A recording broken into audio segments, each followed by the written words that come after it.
घबरा गए हो ना? घबराना नहीं है। ऊंच नीच जिंदगी का हिस्सा है। अच्छे और बुरे वक्त आते रहते हैं। दिल नहीं छोड़ना। कभी खिजा में दरख्त को देखा है ना? सारे के सारे पत्ते झड़े होते हैं, लेकिन खड़ा होता है।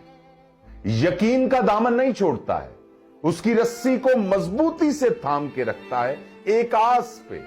यही आस कि जिसने पत्ते गिराए हैं, एक दिन वही नई कोंपलें निकालेगा। घबराना नहीं है, बस सब्र और यकीन के साथ उसकी रस्सी को मजबूती से थाम के रखना है। तुम्हारा वक्त आएगा, बहार जरूर आएगी।